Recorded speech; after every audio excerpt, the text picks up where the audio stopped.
Hey everybody, hope you're doing well. Today I'm going to walk you through the basics of what I do in Clip Studio as well as what I do in Photoshop. How I use the brush is kind of what I'm thinking about when I'm rendering the forms, and kind of just show brushes, simple techniques, a little bit of thought process, and then how I go into designing an image.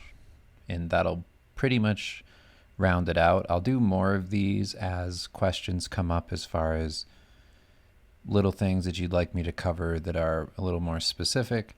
But in general, in all of my tutorials, I tend to cover specifically how I work on singular illustrations. And a lot of times I feel that those videos, they kind of go into depth primarily on the thing that I'm drawing as opposed to the planning or the fundamental movements of what I'm doing, and kind of how that makes up the image. Like I don't really ever touch on that. So I want to do that a little bit here, just go into depth a bit more. I'm going to leave the camera on just so I can turn back to this.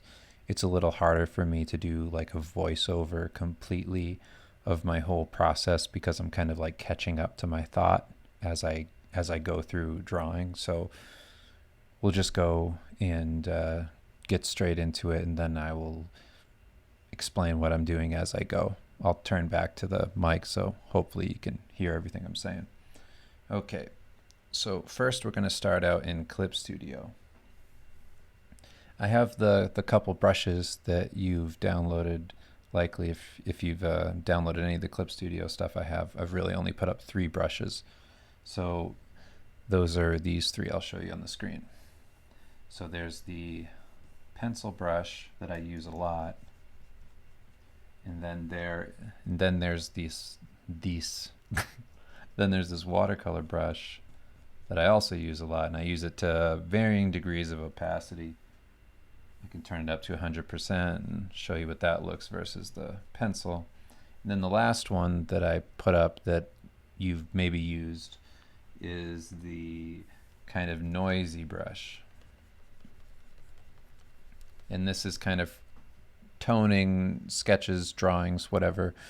That's what I use a lot for my pen and ink kind of thing, or when I'm working in comics, or I'm doing a sketch and I want to put in some quick shading that kind of feels like a bit like graphite, but I'm controlling it in the way that you would use something like a toned paper, the kind of like dotted manga style thing that you've seen in shading in, various like black and white print comics. So I'll show you how I go about using these specifically. Okay. So a lot of times when I'm actually sketching, doing my initial design, and I'm having like a loose thought on a thing, I use the watercolor brush just because I like that it's a bit softer and it feels unrefined a bit in the sketchiness of it. It has a bit of fuzz to it, and I think that adds quite a bit because that little bit of blur, it's almost like a real pencil sketch, but it's also a little bit like a wash that you'd have for a brush. Like if you're going in and sketching something with a slightly diluted watercolor tone or ink tone or something like that, you get like this sketchy look to it where you're not putting down any final lines. And that's how I would build up some of my ink drawings and some of my watercolor stuff. So it feels familiar to me, and I tend to use that a lot for building up initial thoughts and drawings and things. So this brush for me is like the perfect mix of pencil and paintbrush, and I'll show you how I do that. I have it black right now and set to 100% opacity. I'm going to turn the opacity down to about, let's say like between 30 and 40%. You don't have to follow any of this stuff like it's any one perfect way of doing it. It doesn't really matter. Whatever feels comfortable to you and feels like a sketch. So let's just sketch something real quick. So I'm just going to sketch something super simple. I don't know what.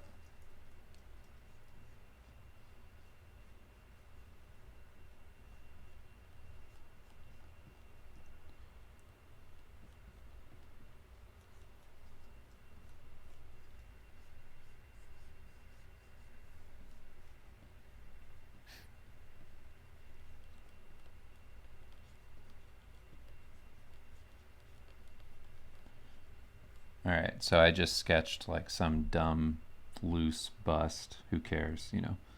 Doesn't need to be anything good. We can make it stupid if we want. Yeah, let's make it really stupid.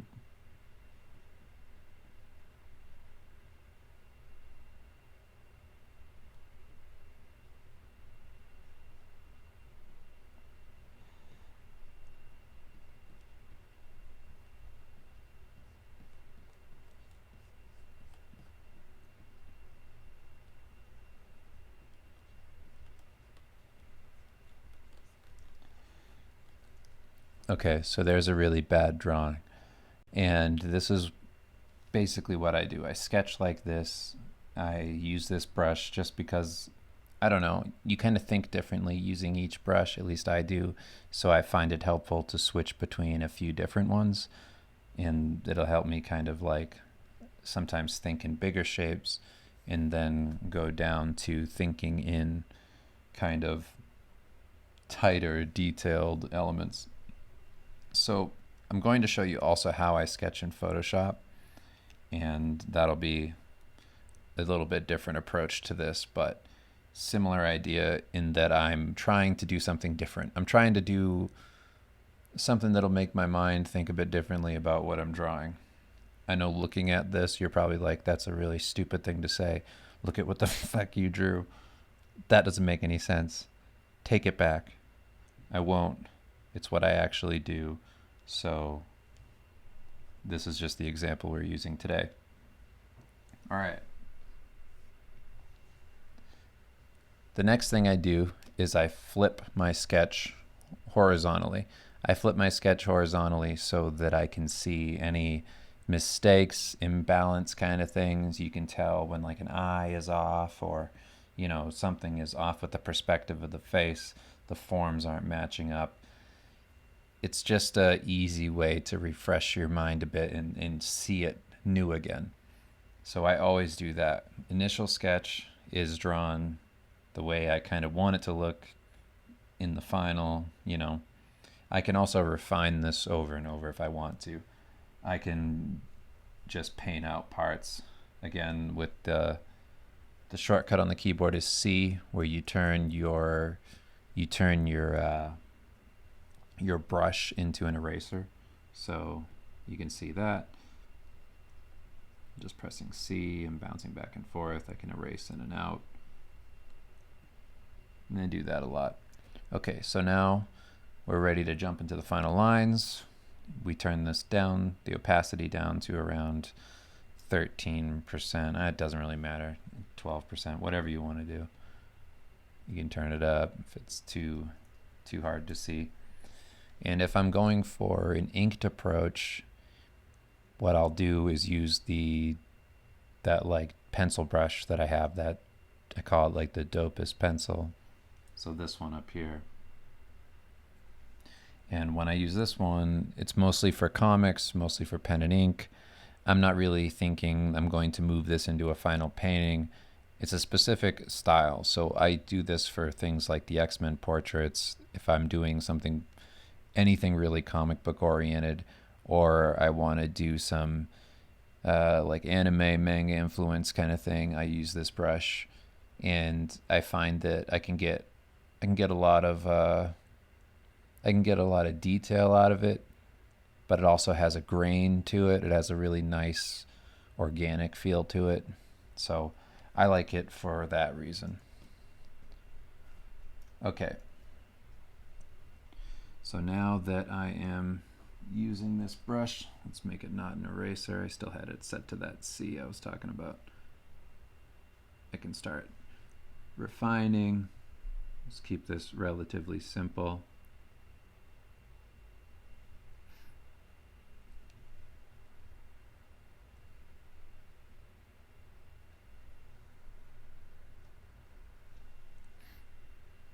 Doing a bit of like a cartoony kind of thing. It's really good. It's one of the best things I've ever done, so please don't critique me. I couldn't handle it.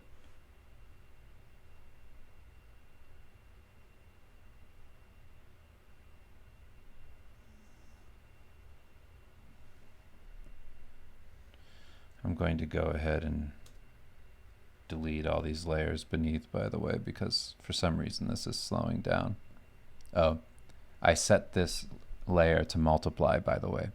So the layer that has my final lines, I usually set that to multiply. I'm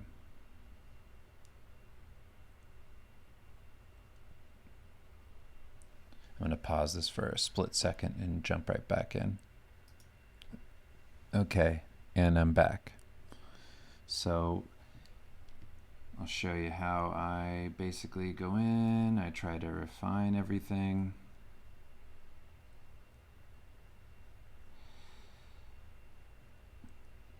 I'd make this really cool, scary skeleton guy. I know he's cool. I know it's gonna come out really, really good, so I spend a lot of time on it. I spend all the time in the world on it because I know just how good it's coming out. Man, look how cool the skeleton is. So what I'm trying to do is just get some basic shapes down, and then I'll show you kind of where I go from here.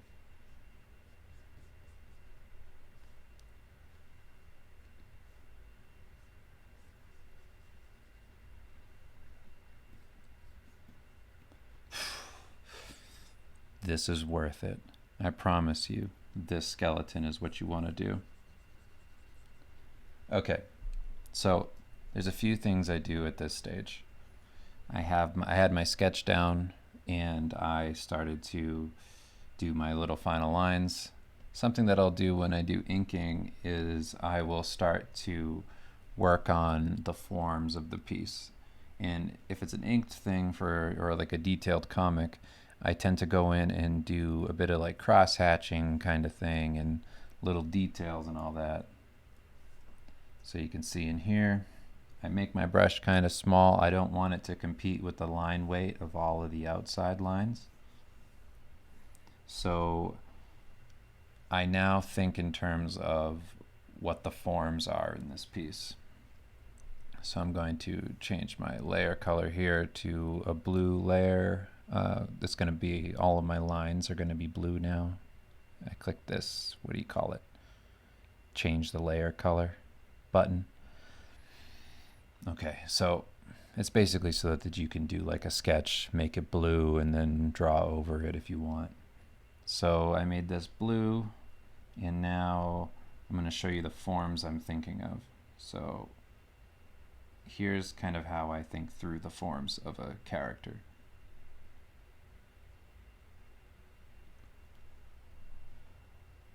I'm not doing this when I actually draw this stuff, but this is what I'm thinking about when I am drawing it. So I break everything down in my head into these kinds of shapes. These can be based on anatomy, they can be based on, depending on what I'm drawing, just forms in space that I'm kind of thinking through, but they're all kind of just a bunch of simple shapes. Okay, so I have those simple shapes down, and when I render this, how I'm going to be thinking about it is, let's say the light is up here. It's a perfect sun. I drew a perfect sun. There's that 3D arrow that tells you that this sun is definitely in front of the skeleton. So don't get confused, because I'm holding your hand the whole way through. You won't lose a fucking, what, beat? Yeah, you won't lose it. I just lost it. Okay, so I basically think like a 3D wire mesh form around a character. So you see that kind of thing here.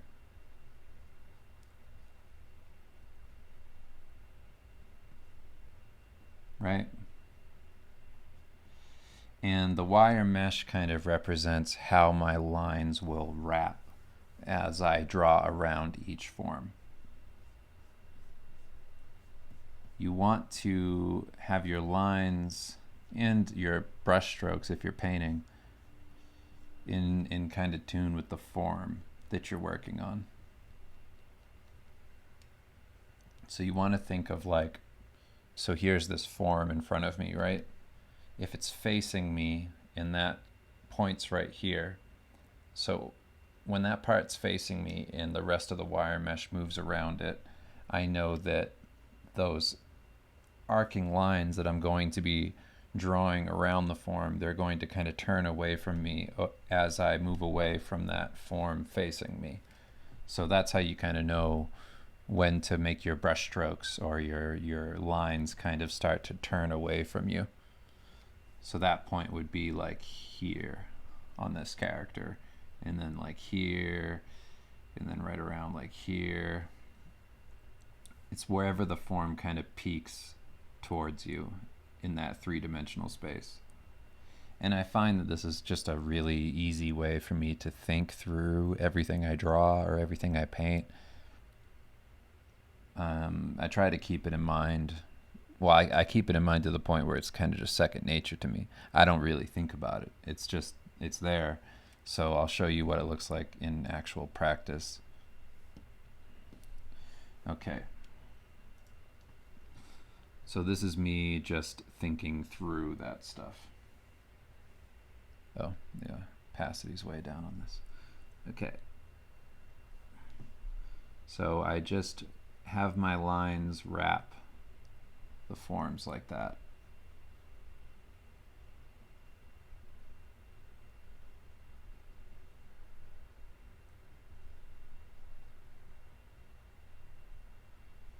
And this is a really stupid example because it's, well, this is one of the best skeletons anybody's ever drawn. So it's not a stupid example. I think that was a bit ridiculous of me to say, because it is incredible. I know that you'd all agree with that. But this represents pretty much everything that I've done up until now. This is how I think. This is how I work on stuff. This is me. Okay. So you can see how that works, rendering the forms like that. And then I will do the other wrapping forms if I feel like doing that, if I want to do the cross-hatching thing I was talking about.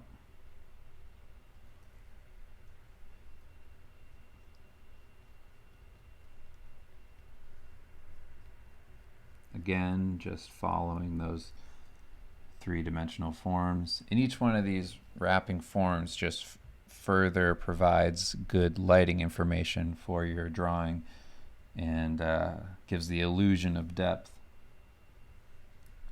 So that's generally how I do that.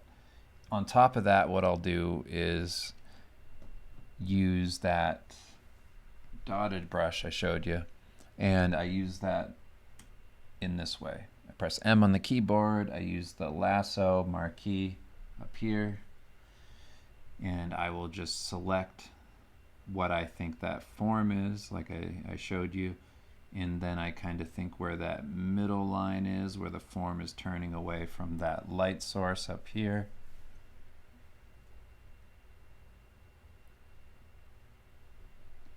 And then I just fill that area in with the brush.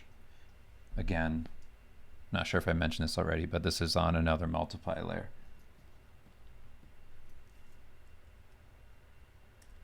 And I draw it out with C on the keyboard to give a nice kind of gradient effect.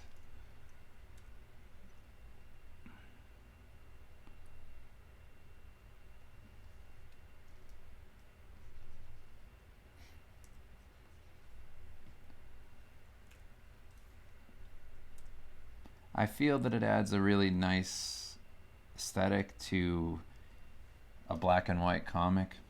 Even color comics, I like the look of it. I think that it works. I think it's appealing.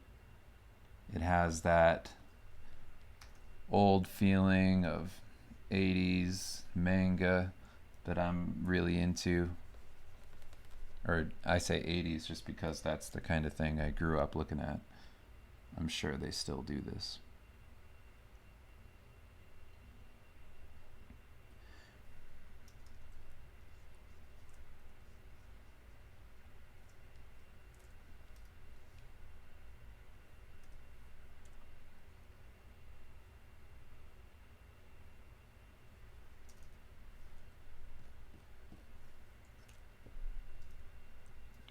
So that's basically that. The only other thing I didn't really touch on as far as this approach goes is how I sketch things out, what I'm thinking about. So if I go back to my sketching brush, when I draw the heads, I use a really simple, kind of like Loomis approach to drawing, where I just set up the basic circle for the skull, the jaw coming down, and then I do the cross lines where the eyes would be, and then where that cross line meets here, I can do like the bridge of the nose or whatever, and then it's all measurements of distance between the eyes as an eye length and that kind of thing, and then these parts is, you know, the nostril coming down from the sides of your eye down, and that's how I construct everything. And you know, the middle of your eyes coming down is the ends of your lips and your mouth. There you go, perfect mouth. And apparently they're an elf, and apparently they have big old glasses, and the glasses also have skulls on them because that's really cool. And then let's see what's coming out of their mouth. Maybe like a big old tongue, but then it turns out to be something a bit more phallic, but not necessarily a penis. It's just kind of shaped like one. A little bit of a smirk. Oh my god, this elf is muscular. It is way more muscular than I thought it would be. Uh-oh. And it's got a cool haircut. It's pretty neat. And some kind of mullet. And then big bushy eyebrows, just like me. Let's do that. Kind of looking like Groucho Marx there. And then big ol' mustache just to make out the Groucho-ness. And there you go. That's how I think through my character sketches. But really, that is the construction kind of thing that I'm doing when I do these little portraits. Okay, so I'm going to pause this and then hop over into Photoshop and show you that sketching process. So I'll be back in a second. Okay, so here we are in Photoshop. I'm going to show you how I just do my black and white build up of the sketch using a chalky brush. I think that this one, I want to say this one is from Grzegorz Rutkowski. Stop making me say that name.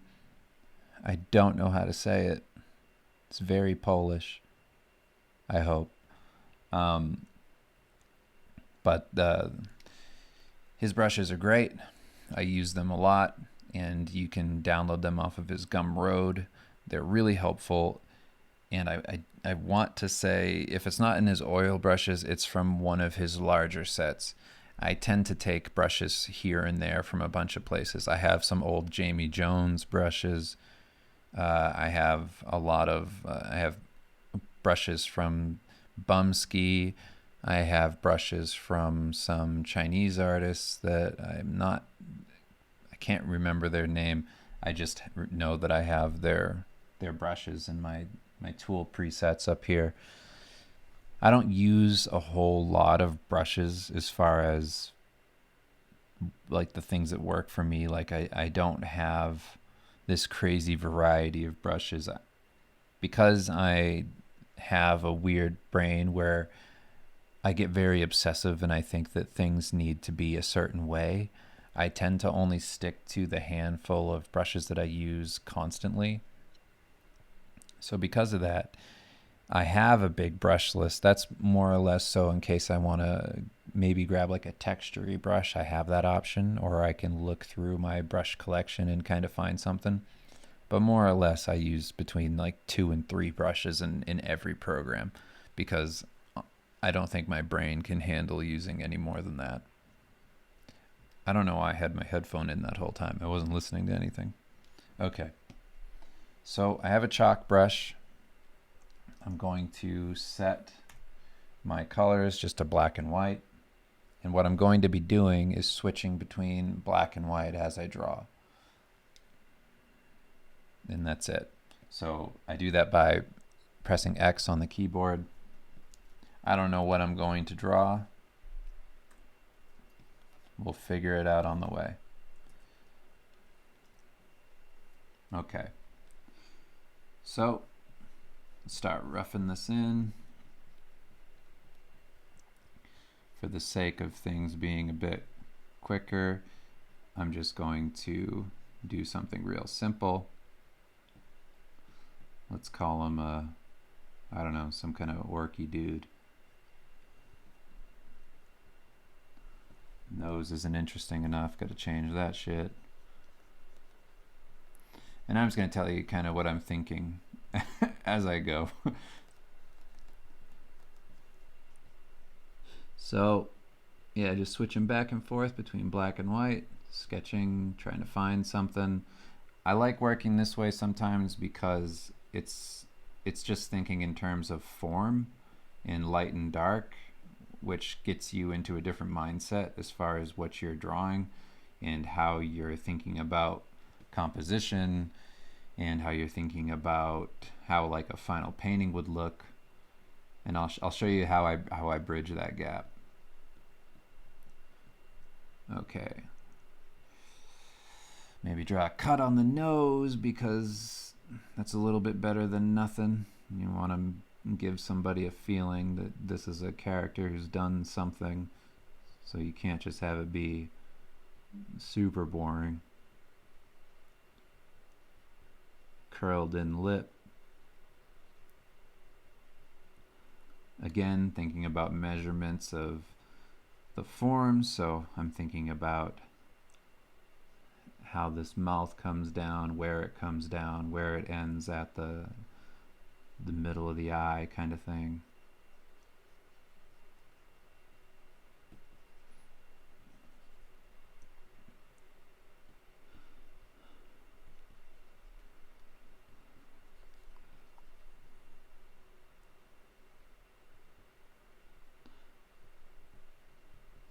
Thinking about some orc underbite.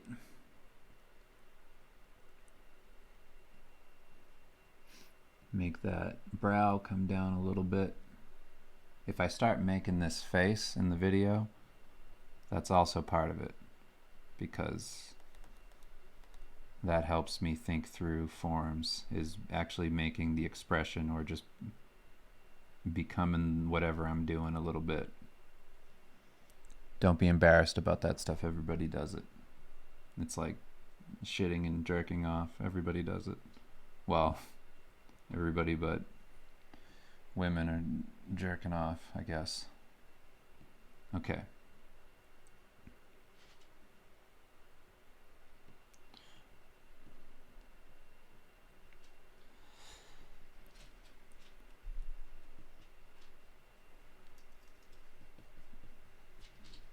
So I don't really care about having perfect, fine, tiny lines in here. I can just imply a bunch of shapes and that's good enough.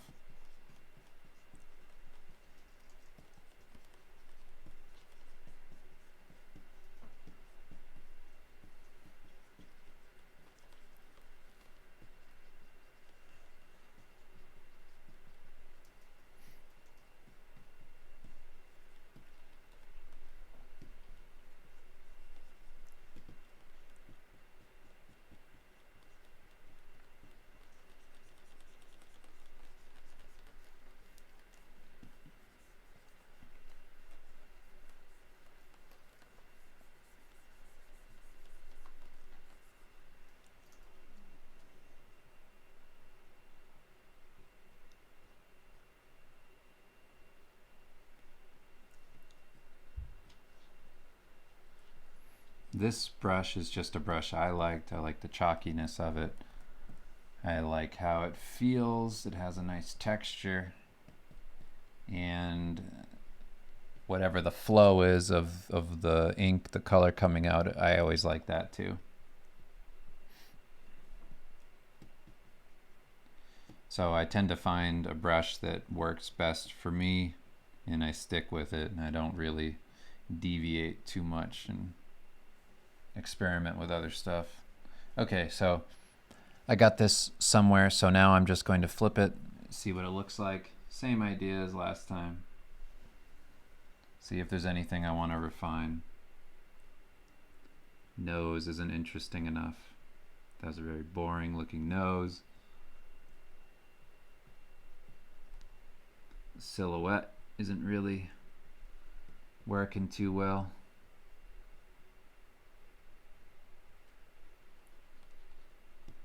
He looks a bit sad, and I want to make him look sad. I want him to be a little more obvious. He can't have a character that's super deep, that only wants to murder all of mankind. Uh-oh.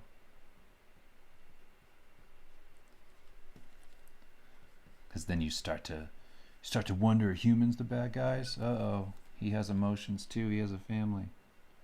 Don't think like that. This orc is a bad guy. And that's the end of that. Just some stupid green dude. Alright. So I'm just trying to keep it pretty simple. I'm not trying to reinvent the wheel and do anything new. Okay. So I have this, and what I do after this, same exact thing as I do in Clip.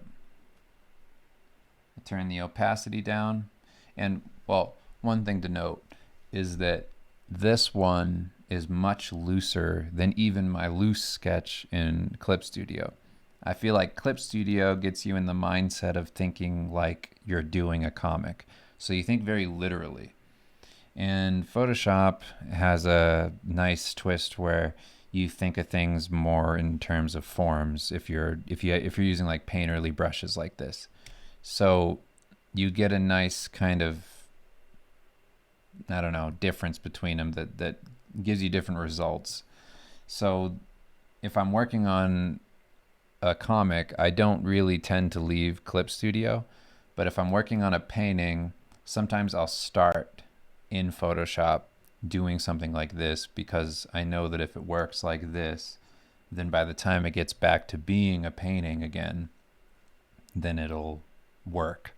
So what I do now is I take this, I refine it a little bit using the same brush, the same approach, and then once that's done, I might lay in some colors just to create like a thumbnail image of what this would be final. Just some kind of simple blocked in colors. And then after that, I move it back over into Clip Studio. I'll take that flattened thumbnail with the colors and the inks and everything, and then I do a final line over that. And I usually do that with that watercolor brush, and I find that that's easy enough and kind of simple enough for me to do. But when I'm working at this kind of illustration style, this like painterly look, I'm still thinking of those wrapped forms. Like you can see in here that the lines are still turning around forms, albeit a little bit looser, but the hair still does that. It still curls around forms, and that's how you want to think about everything, because you get to a place of it being finished much faster. So no matter what approach I'm doing, I'm always thinking like that.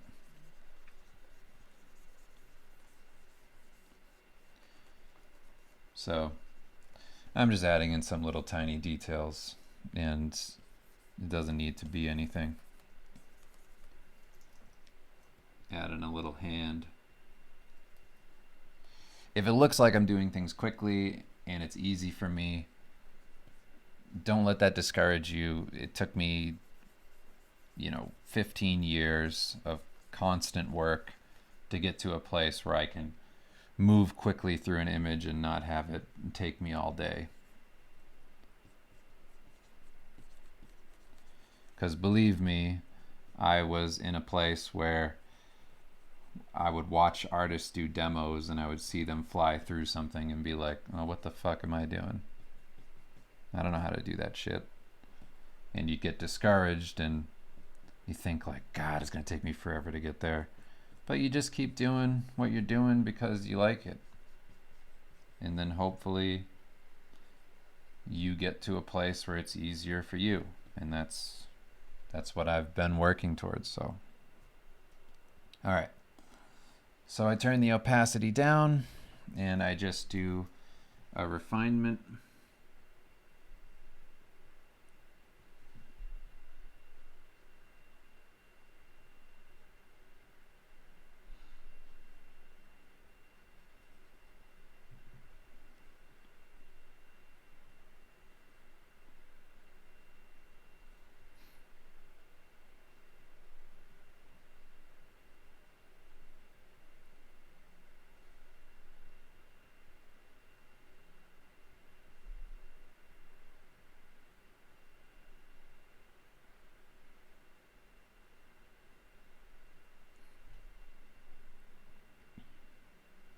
A lot of like the thought process of doing the drawing comes in at this stage, so I don't usually talk a whole lot. If I'm doing like a demo like I am now, I usually don't do a whole lot of commentary at this stage. So let me just quickly drop something in and then we'll talk about it.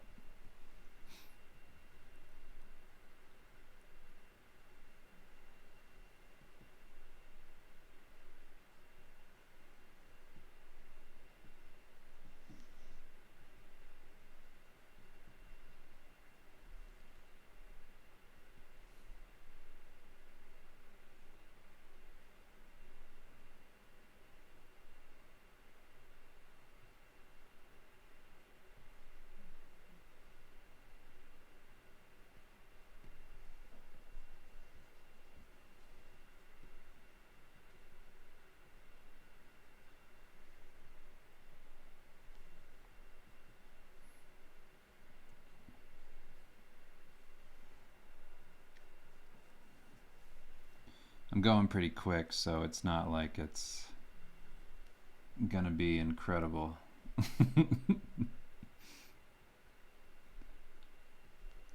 Just is what it is. I've already lost a bit of stuff here. I'm using the eraser now. This is one of the only other brushes I use. It's like this square brush that does a good job of just erasing out and drawing in nice soft shapes. So the thing that I messed up was the forms. I've kind of like turned them. I turned this character toward me a little bit, and I did that because I accidentally drew this eye wrong, because there was no eye. It was just a loose, dark area. So I've refined that a bit. I brought the eye back a bit more, turned it more like a side shot, and I'm just fixing that issue and moving on.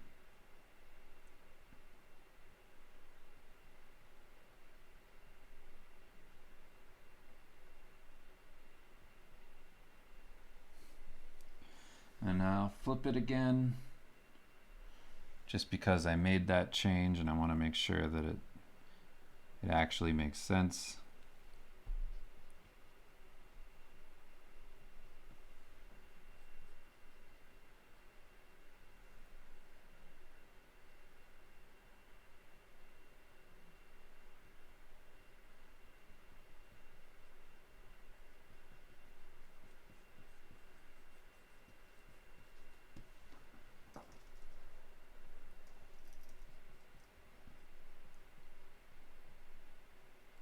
And this whole thing is pretty loose because I'm not really thinking too much about this looking like some perfect finished final product.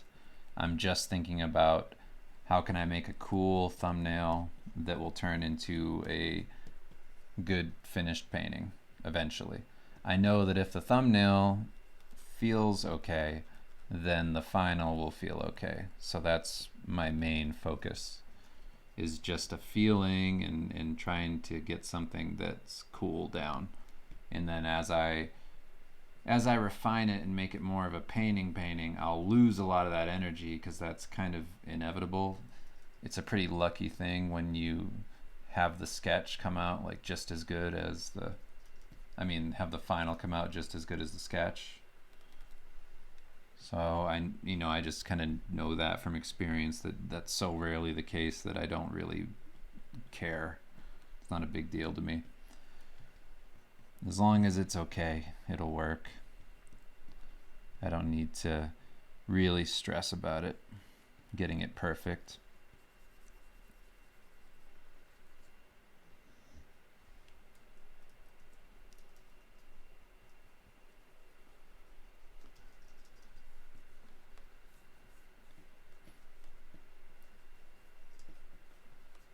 Okay, just so I don't spend a million years, I'm going to knock this in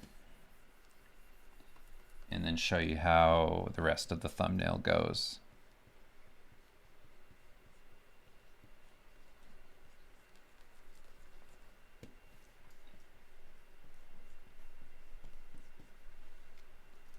Okay.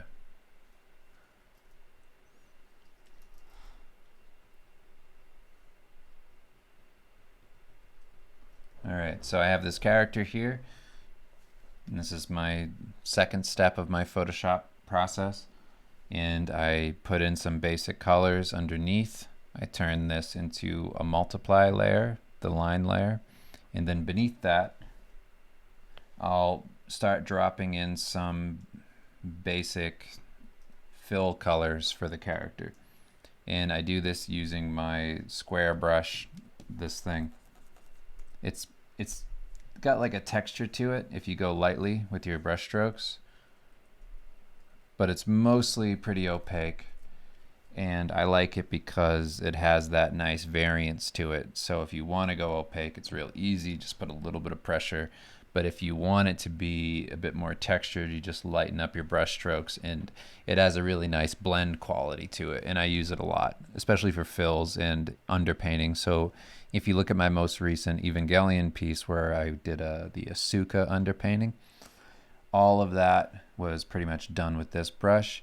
And then all of the background painting, everything that you saw with the clouds, all that was done with this chalky brush. And when I move it into Clip Studio, I'll paint kind of over everything with the watercolor brush. So we'll see how it comes together. I use this, by the way, this what this will be, as a reference for everything else.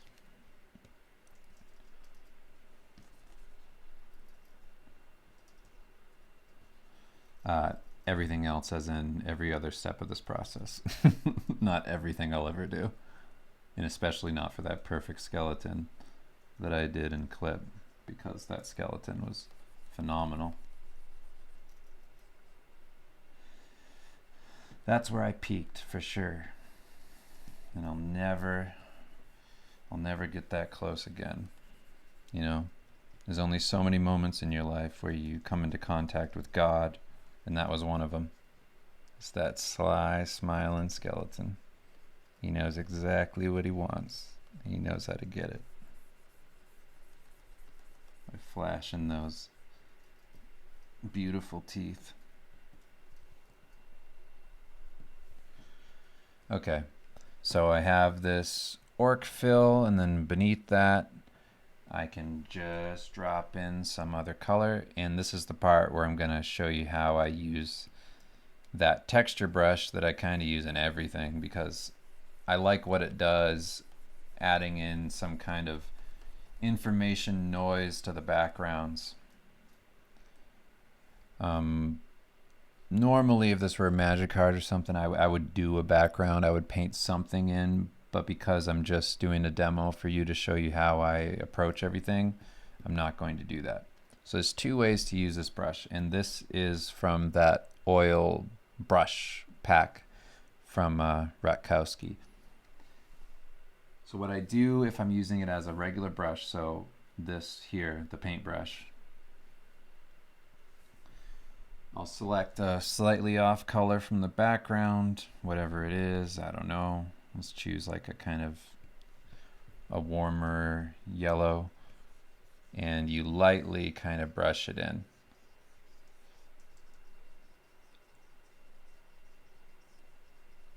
And you get a bit of like a gessoed, canvasy kind of feel.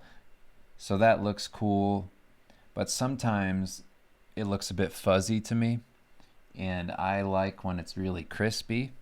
So one thing I do with this brush, if I feel like it's not working for me, I go and turn it into the pencil tool. So use the pencil tool, select that same brush, and now you can see that I have a lot more of that texture down. I like the way that looks for some flat stuff, like flat textury detail in like the frame I had on that Mega Man Legends piece on Patreon. That frame, I did this in the background. It's just a nice texture thing, and then I'm just using the eyedropper to select other tones that are already on the canvas and just brushing over stuff. Okay. So now we'll go back to this dude, and I'll make a new layer, and I'll turn it into a clipping mask. And now I will go back to my brush using that same kind of thing, that same gesso-y brush. I'll go over the background. It has a bit of a color jitter to it, so you get some change in your colors, and I like that for just laying things in. All right, so now I'm going to use that. Actually, I'll go and use that square brush and just put in some flats for the rest of the colors.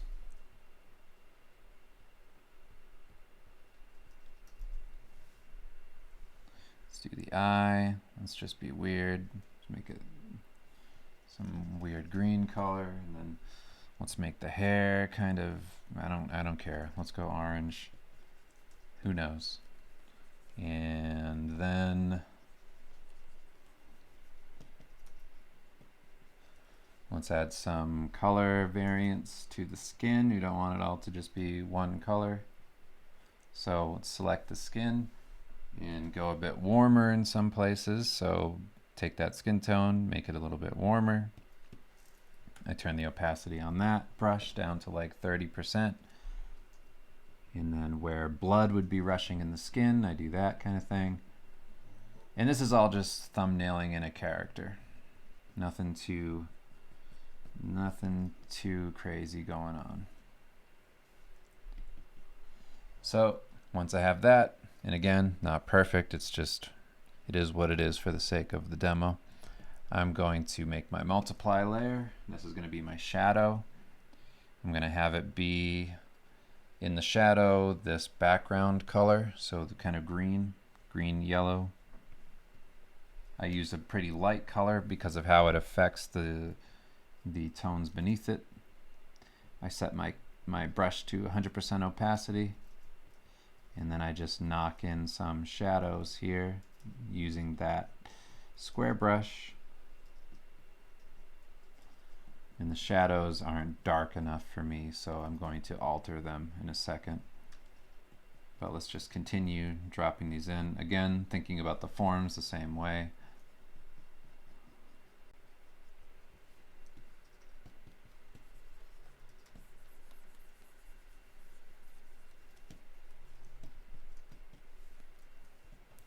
Okay, so now I'm going to adjust this color on the shadow by going up to Image, Adjustments, Hue, Saturation, and I'll just play with that a little bit. See if I can get kind of closer to what I was thinking. Probably something like that.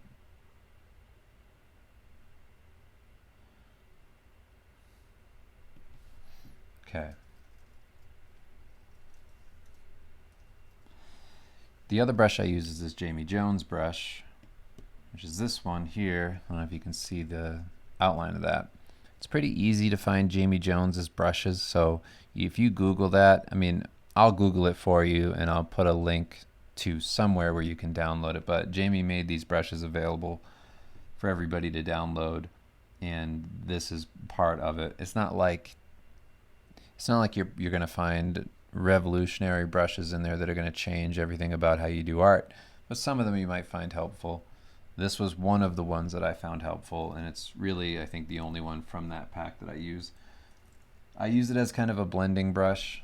So if I set this to 30% opacity and I have it as an eraser, I can kind of just fade things a bit, and it gives a nice texture to the fade. It's not like something you can't get in other brushes, but I just happen to have this one, so I like using it. And I've had this forever. I've had this since like 2007 or something. I used to use this one a lot on my old Magic cards. Okay. So I knocked that in.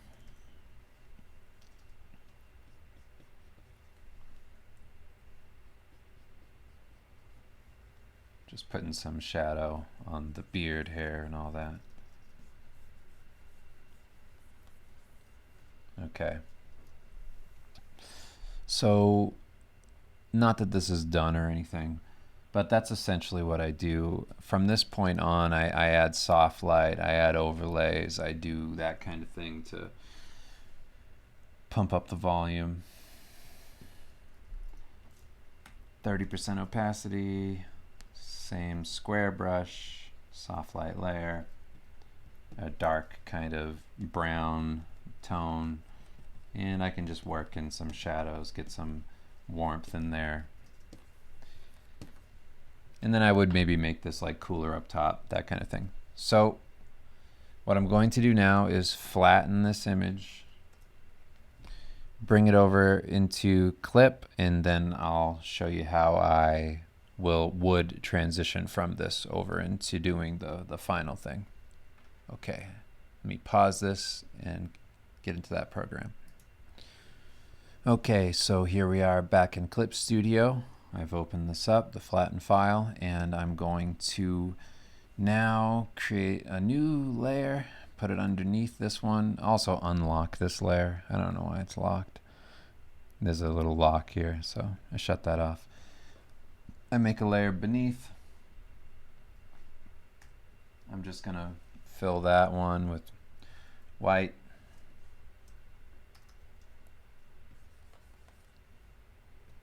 Let me just do it like this.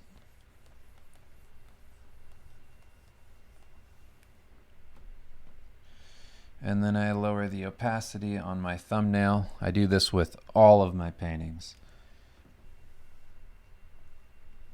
And the cool thing about, well, let me turn this back up. So the cool thing about the Photoshop drawing is because of the brush I was using, you can see that in here I have a lot of implied textures that came from that chalk brush that kind of give it details that I didn't intend on putting there, because if I had done this in Clip Studio, I would have had to have made all of these little details very deliberately so you don't get that natural feel. So when I work like this, I find that most of my process, I feel, not that it goes like smoother, but I just like the results at the end a bit better. I still use Clip for most everything, but for this phase, this is all like refinement drawing. So what I would do is use my watercolor brush Let's just choose a dark color for it.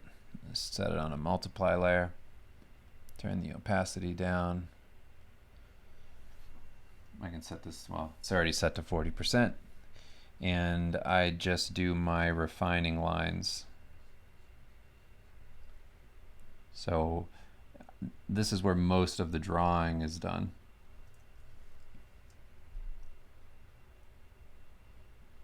In just whatever information that wasn't already defined in Photoshop, I can define it here in Clip Studio because these tiny brushes work a lot better for doing that kind of work. I'm going to turn the opacity up on this.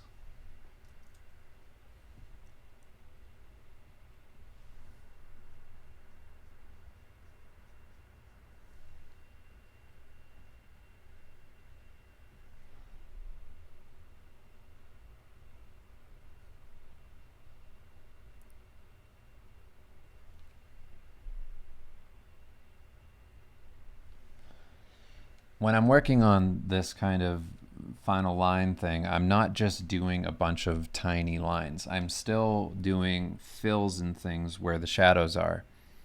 Granted, I'm going to work in the shadows more, so I'm not going to leave them like purely black, mostly because when I go over and I try to do a painting of this, if I have like pure black there, it doesn't really make sense unless that's like a pure shadow. It would work in certain stylistic ways, but in terms of a painting, I find that it's much harder to work with really deep black shadows like that, like these big masses of line that I have throughout this drawing. I could refine that and make it into a painting. Lots of people do that. But if I want to get as detailed as I usually get in my stuff, I usually go with this approach because I can get more information down and I have more to work with, and I can work in values that are a bit more gradual than those pure blacks, and then I find that I get a better I get a better control out of the whole thing, whereas I lost control of my body just then.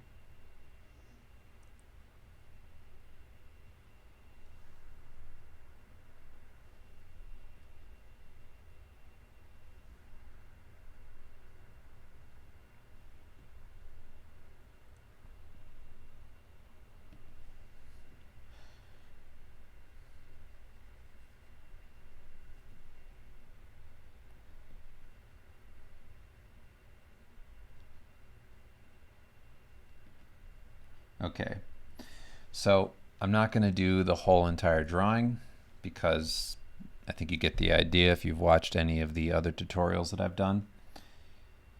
But this is how I usually do it. And from here, I'll have this final clean line drawing. Once this is all done, I'll bring this over into Photoshop. I'll leave this line drawing as a multiply layer. Sometimes what I do is I duplicate it just to get a bit more value in there. And then I do the same thing that you saw when I was working on this image in Photoshop, where I do fills behind and all that kind of stuff. But because I already have this thumbnail image, I don't need to now get back to this place by doing the same steps. I can just use the color picker from this thumbnail image, select the colors that are already here, and then paint them into my final line drawing. And that's it. So I work it the same way, where I make a fill of this color, this whole shape here, and then I basically do a bit of refinement with like the greens and all that kind of stuff, that shading thing that I'm doing. I do that same thing in Photoshop, but I spend a bit more time on it. I can follow a bit more of these little details that I have in here, so I can take that square brush and I can, go into each shape, and it's a bit easier and comes together that way. So yeah, that's my general approach to an illustration, to the thumbnailing, and kind of how I use all of those brushes for each step. It's pretty simple. It's pretty straightforward. The only other final thing that I'll show you here is, let's just make believe that this is the final drawing, this is the final underpainting kind of thing, and now I've brought it back into Clip and I'm going to refine on top of that. So I use my watercolor brush again. This time it's set anywhere between 40 to 60% opacity.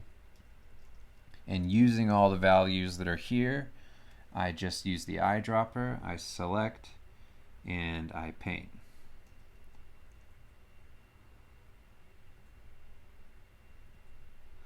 So this is the approach that I've been using for the majority of my pieces that you've seen.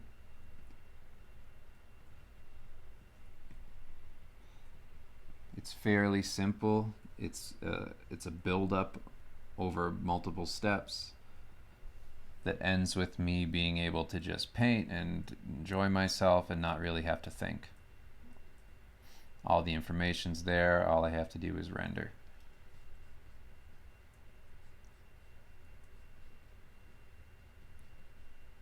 So I'm just selecting with the eyedropper and rendering out forms.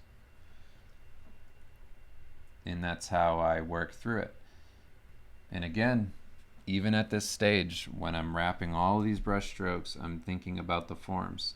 I'm thinking about where the light is. I think about the light coming down from, let me get a better brush. I think about the light coming down from here,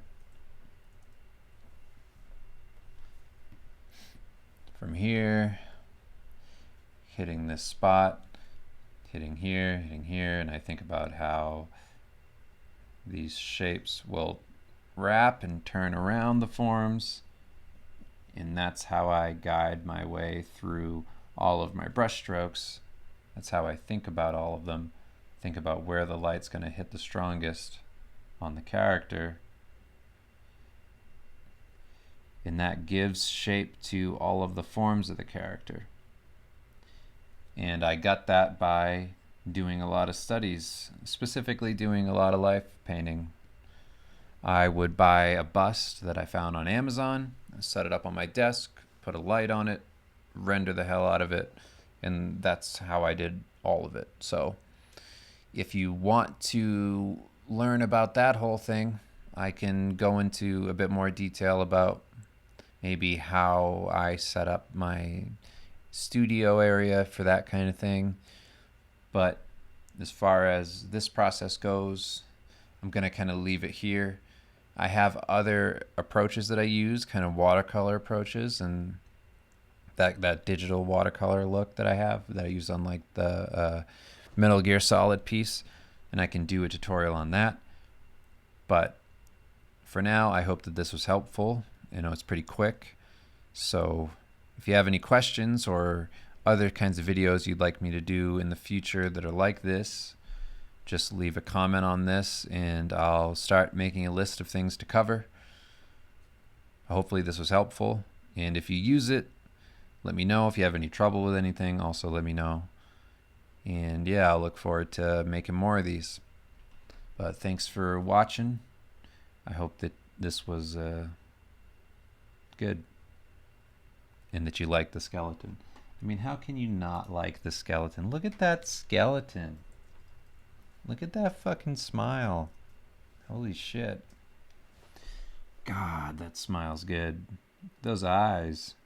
You get the whole world in those eyes.